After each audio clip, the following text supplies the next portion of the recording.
What's good, YouTube? Jay Lee here. Got another Northwest podcast for you tonight. It's real early in the morning. I'm wide awake, so I'm gonna do a little drive, do a little night drive. I guess it's still night. You could say it's still night, but anyway, hope you guys enjoy it. It's a nice, cool night. I'm chilling, feeling all right. But I got an important one to talk about tonight, because it's a common thing for guys to say this, and it's a funny thing too, because it's pure cope, right? Pure cope. And I'm going to get into the ins and outs of why it's cope, and I'm going to talk about why guys who say this are kind of avoiding reality, or they're avoiding the red pill, really. They're avoiding the truth. But what is it that they say? And I know you guys have heard this. I've heard it all the time. I still hear it to this day. Guys say, forget women, just chase money, right? And even big red pill guys. And I will say a name tonight. Usually I say I don't name names, or, people say that. I name names, okay? A guy who's guilty of saying this a lot is Richard Cooper, entrepreneur in cars. He says this all the time. He says, forget about women, chase excellence. Don't chase women, chase excellence. Well, I do like Richard Cooper. He makes a lot of great points. He's very astute and knowledgeable when it comes to the red pill and female nature, motivation, etc., blah, blah, right? But I believe even Richard Cooper, taken as a whole, when you understand his whole deal, even he's coping, right? Even he hasn't really fully taken the full red pill. Maybe some would call it the black pill, but the reality of the matter is that female nature is not good for men, right? The reality of the matter is that female nature is disparaging to men when you realize what hypergamy is. Now, the Bible says, he who finds a wife finds a good thing, and the Lord has blessed him, or something like that. It says that in Ecclesiastes. I believe it says it in Proverbs as well. That, if God blesses you with a wife and a family, or if you have a wife and a family, you're blessed. I don't know if that's always the case. Just because someone has a wife and a family doesn't mean they're necessarily blessed by God. Particularly when it comes to my viewpoint of the red pill, which is that so many relationships are essentially just prostitution, where the woman is exchanging sex and intimacy and even quote unquote love for a guy's resources. I don't know if that's really being blessed, right? But then on the other hand, a lot of marriages don't work out. So were those marriages blessed? Doesn't seem like it. So there's always gray areas, there's always caveats, right? There's always nuance. You gotta read between the lines, compare and contrast, use abstract thought, yada yada, right? But let's get back to why guys say this. A lot of guys say this, particularly young guys, right? And again, Richard Cooper, it's in his entire spiel, which, is mostly pretty good. Let's say this. I agree with him when he's talking about the red pill, and I like his content when he's talking about the red pill. His answer to the red pill, I don't know if I necessarily overall agree with, which is chase excellence, and you'll get a higher quality woman, blah, blah, blah. Anyway, whatever, that's for a different podcast. But he says, chase excellence. Don't waste your time on women, right? A lot of young guys say this. Oh, stop chasing these hoes. You're wasting your time. Chase money. Why do guys say that? Right? Like, it's a funny thing, but here's why they say it. Guys say that because it's a cope, right? Now, there is some truth to it, right? And which is why I bring up Richard Cooper, because Richard Cooper is big on building yourself up, improving yourself. He mixes self-improvement with the red pill, yada yada, right? which is fine. It's good to self-improve, right? It's okay to self-improve.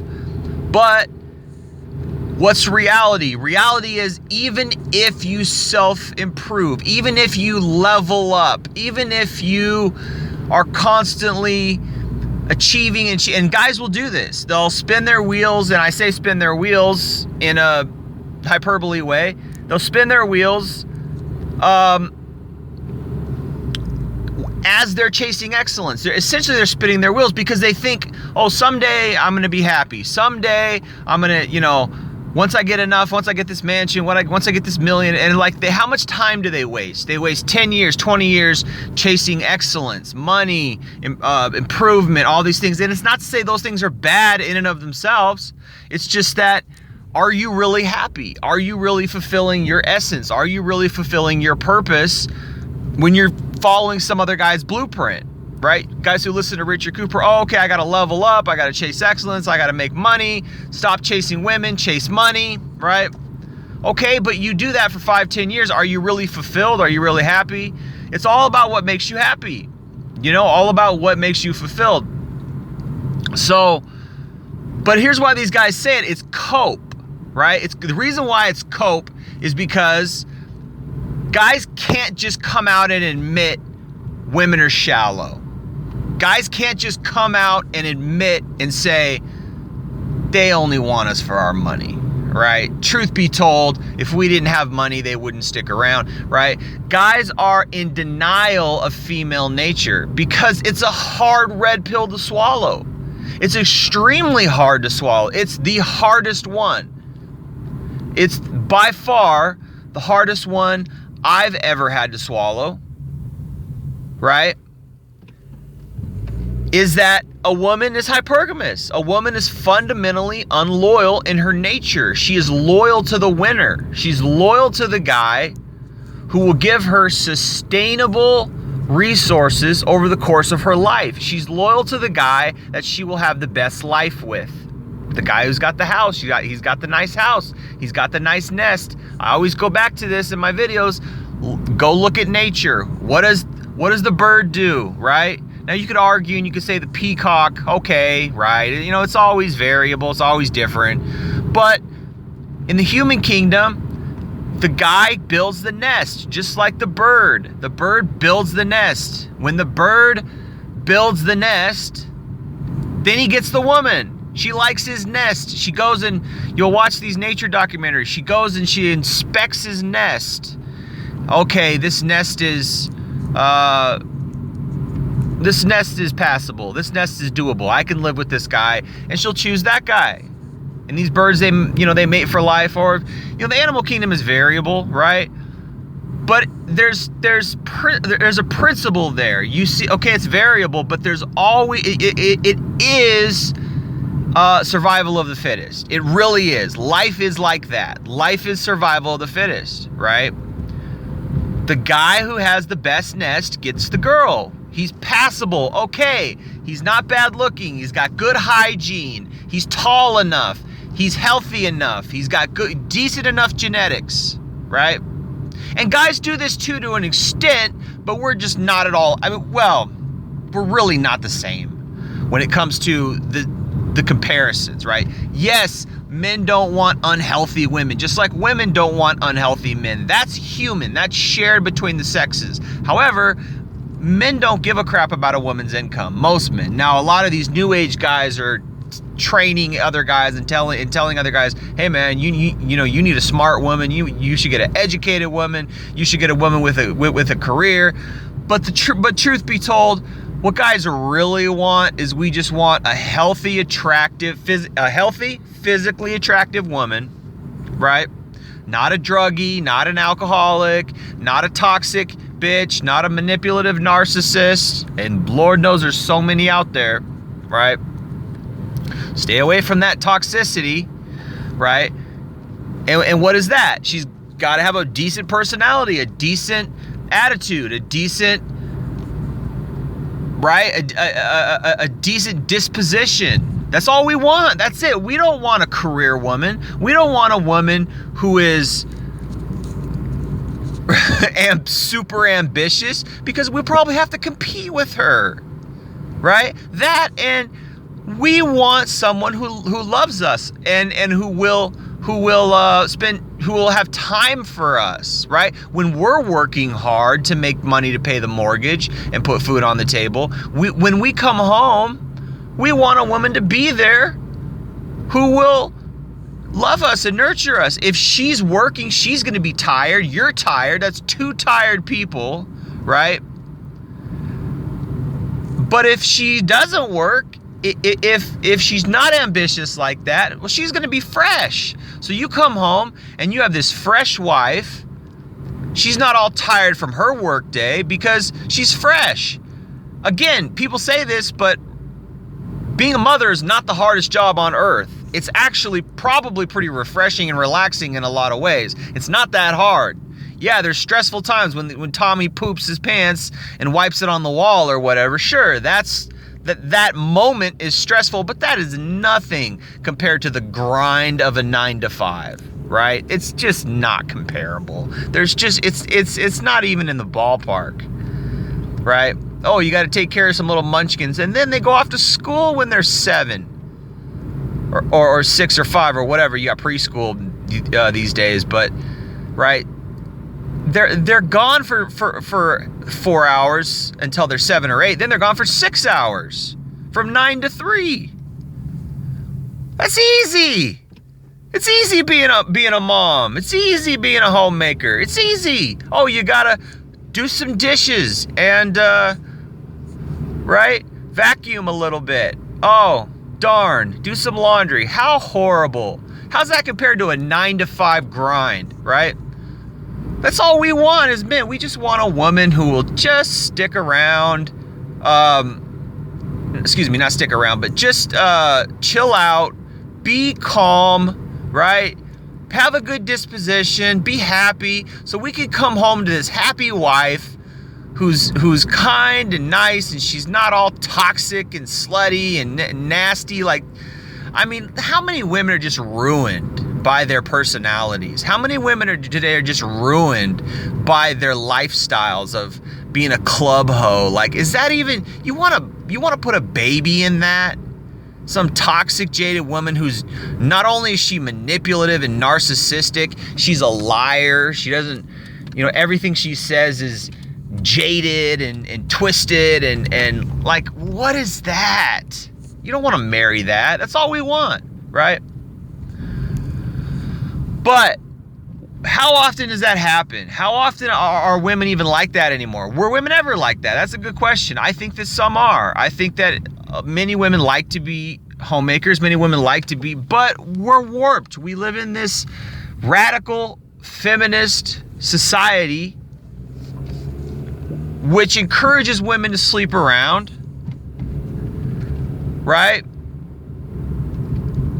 Encourages women to be toxic and jaded, just like I said.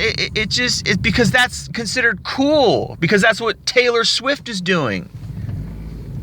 That's what Katy Perry's doing, right? Oh, she's a bad bitch. That's what Nicki Minaj is doing, right? And guys see this and they're like, oh man, you know what? I don't want to be with that. And then on the other hand, there's the red pill, the truth of the matter. All the red pill is the truth. That's all it is. It's just the truth. What's the truth of today's women?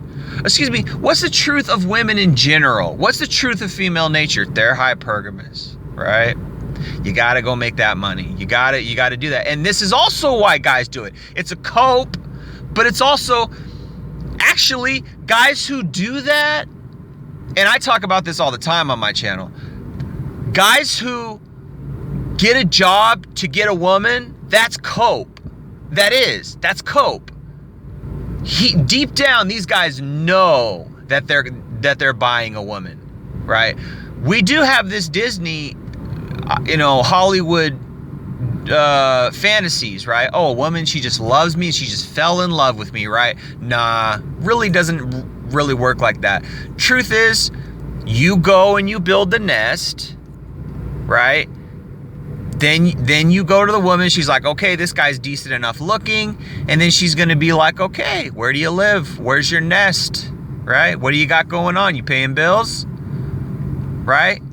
Do I want to live with this guy? Do I want to be in his world? Do I want to be... And in a way, it's cope for men to accept that. Because, and this is why a lot of guys hate they hate the red pill, because the red pill is the truth from a viewpoint that they don't want to admit. The red pill is a truth from a viewpoint that they don't want to tell themselves or admit to themselves is true. A lot of people in this world lie to themselves. They twist and distort reality to just not have to be sad about it, to not have to, take the red pill, essentially, because the red pill is the unvarnished truth, the fat slab truth, bam, on the table. That's what the red pill is. Okay? It is, hey man, you don't work, you don't get a wife. Sorry. The red pill is, hey man, you don't have a house, no woman's gonna want to be with you. That's the red pill. Now, is there exceptions? Is there caveats? Yes, so I believe so. Now, I know on my channel I've said they're all like that, and that's female nature, which are blanket statements. There are exceptions. I've sort of veered away from saying this a lot lately, but I should come back to it and say there are exceptions. There are women who will build with you. There are women who will support you when you got nothing. There are women who will love you for you and stick around. The problem is they're very, very rare. That's the problem. It's not common, right? Because think about it. Why would you want to? Why would you want to be with a guy who doesn't have any money when you could be with a guy who does have money, right? But see, that type of thinking is without love. That type of thinking is without essence. Now, I think what a lot of women do is they cope in their own way and they trick themselves into thinking, well, yes, I love this guy, but when in reality, their hypergamy chose that guy, or their nature, which says I'm not going to date a guy if he doesn't have money, chose that guy, and she happens to be attracted to him, and they quote unquote fall in love, right? But I always say this: what happens if he loses his job? What happens if they gotta go live in low income housing, right? What happens then? She gonna stick with him? She gonna follow him to those low income apartments, right? Or is she gonna leave? That's a question. This is why they say a man's loyalty is tested when he has everything. A woman's loyalty is tested when the man has nothing.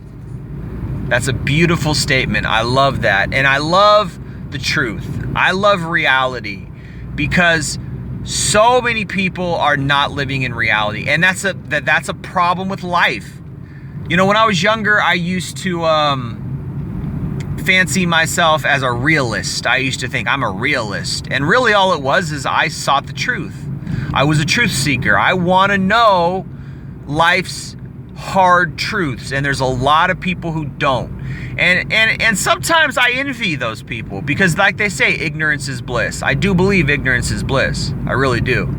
I envy people who can be happy just not wanting to know the bitter truths about life. I don't know why I'm not like that. I wish I could. I wish I could just not be like that. But anyway, when I was younger, I wanted to be, I fancied myself as a realist, and it really just meant that I wanted the truth.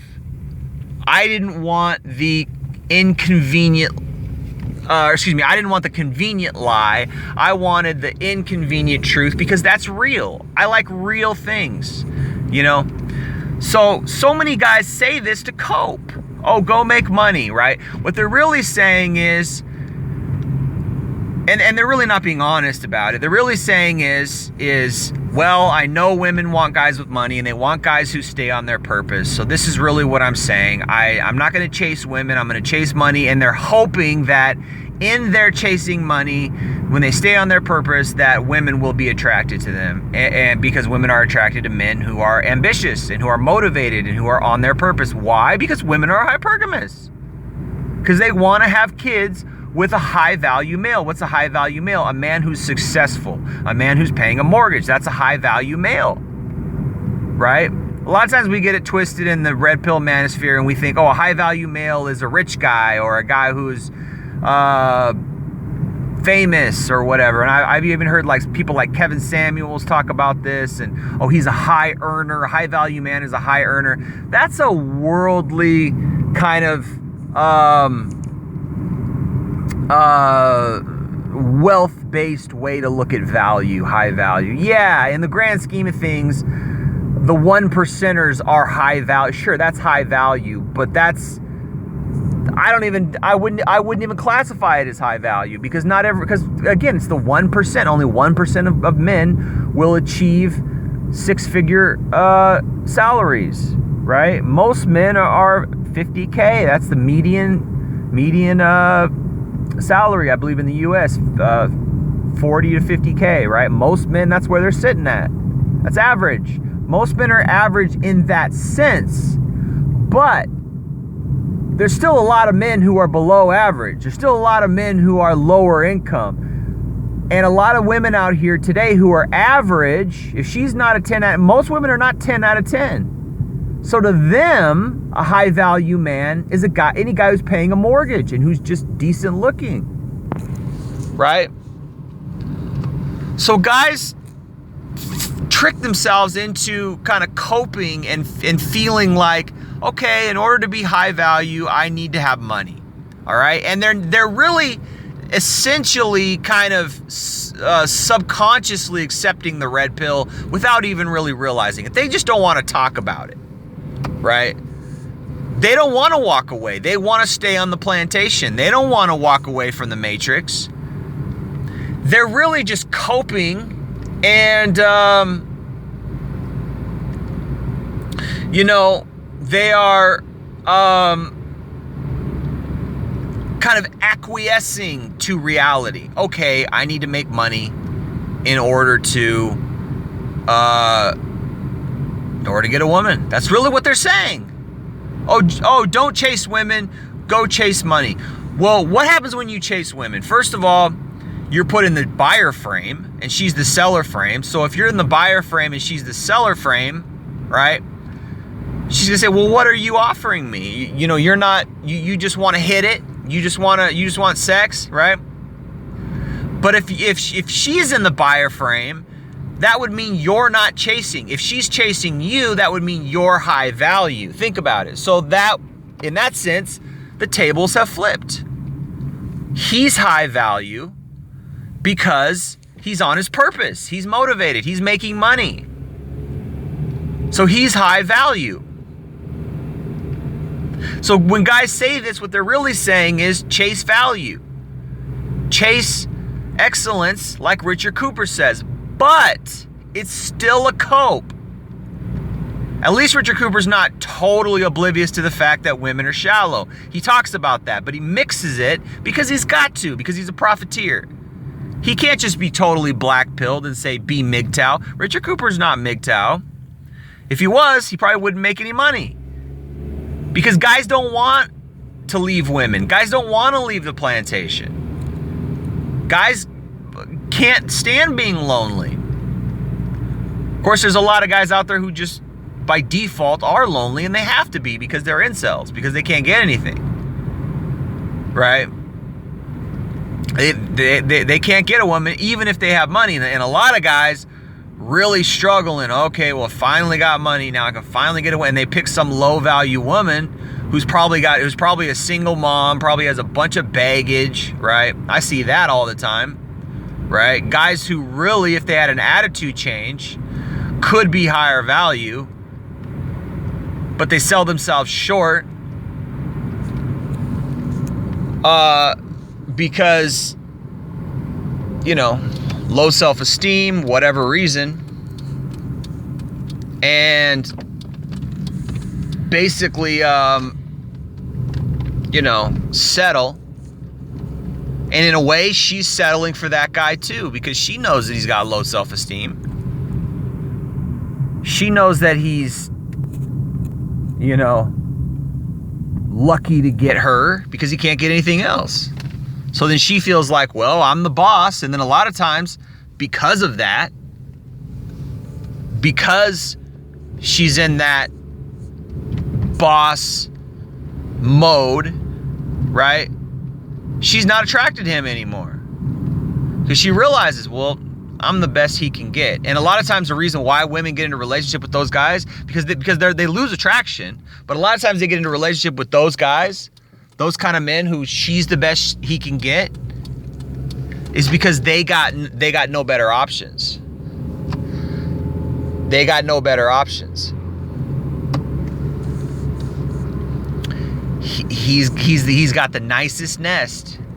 She really wanted the alpha. She was chasing the alphas. She was riding the cock carousel. And then all of a sudden, here's Beta Bucks. Here's Billy Beta Bucks, right? Puts her on a pedestal. And how does she reach that point? Well, she got chucked by Chad.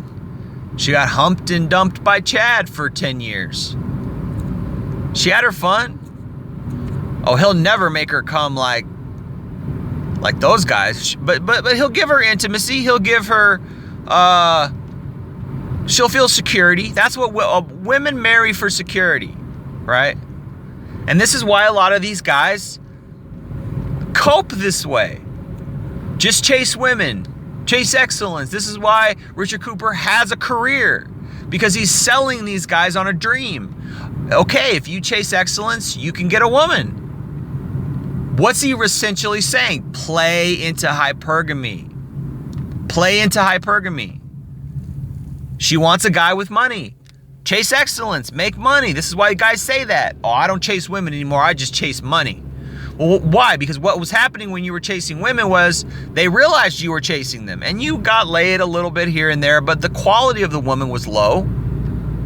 But then all of a sudden you chase money and you might attract a higher quality woman. But what you're failing to realize, a lot of these guys, is that the reason why you're attracting a higher quality woman is because women are hypergamous. Because women want that guy who's got a purpose, who's being motivated. And a lot of guys don't see anything wrong with that, because they're just not smart enough to understand, hey, wait a minute. But what if you weren't chasing excellence? Would she still want you, right? Where's the love, right? Where's the loyalty, right?